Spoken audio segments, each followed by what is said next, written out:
Iningatan lahat ito ni Maria sa kanyang puso. Mapayapang araw ng Sabado, mga kapanalig. Maligayang kapistahan din po ng kalinis-linisang puso ng Birheng Maria. Ito po si Sister Rose Agtarap ng Daughters of St. Paul para sa mabuting balita. Magnilay na po tayo ng Ebanghelyo.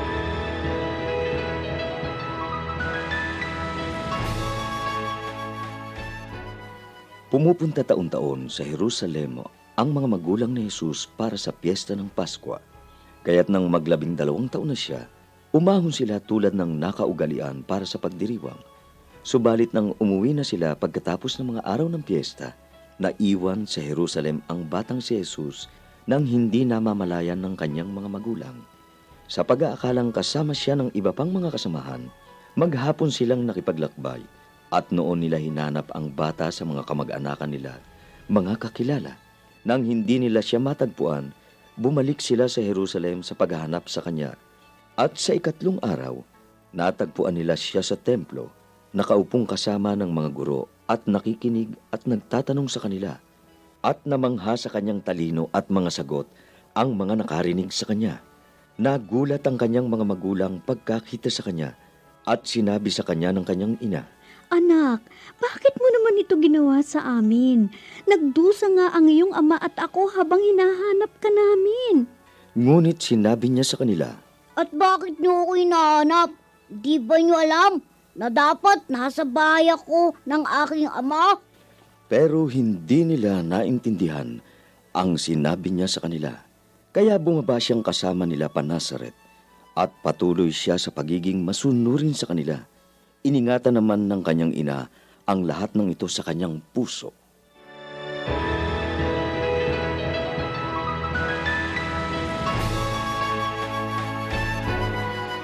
Time to go home na. Kaso, nawala si Jesus sa mga mata ni Maria at Jose. Wala kasing GPS tracker noon o Findo o Find My app noon to show Jesus' location. Kaya, 3 araw na naghanap sina Maria at Jose.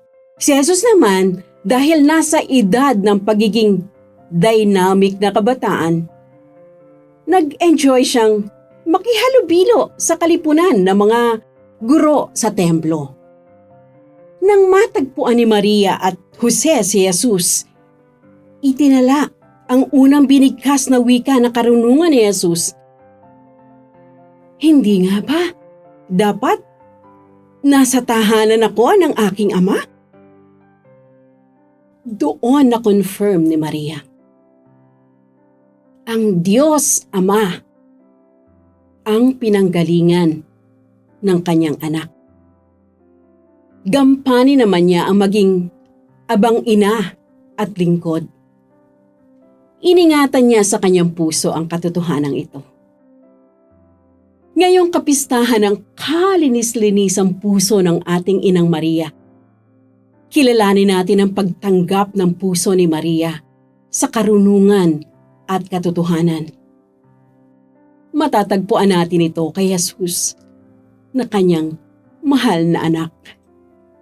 Sa araw-araw na pagtanggap natin ng karunungan at katotohanan sa ilalim ng balabal ni Maria, magiging mababanawa at bukas ang ating puso. Kailangan din nating pag-ingatan at pagyamanin ang karunungan at katotohanan. Tulad ni Maria, nakasanayan na niya itong isabuhay at ibahagi sa lahat ng minamahal ng kanyang anak. Mga kapanalig, support our Paulines mission.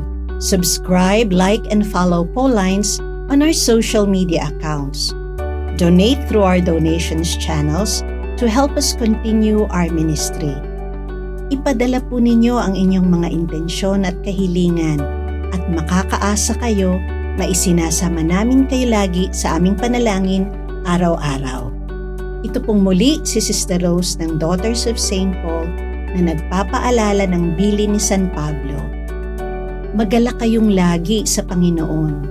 Ipadama ninyo sa lahat ang inyong kabutihang loob Huwag kayong mabalisa tungkol sa anumang bagay. Sa halip, hingin ninyo sa Diyos ang lahat ng inyong kailangan sa pamamagitan ng panalangin may pasasalamat. At ang kapayapaan ng Diyos na hindi kayang maunawaan ng tao ang siyang mag-iingat sa inyong puso at pag-iisip dahil sa inyong pakikipag-isa kay Kristo Jesus.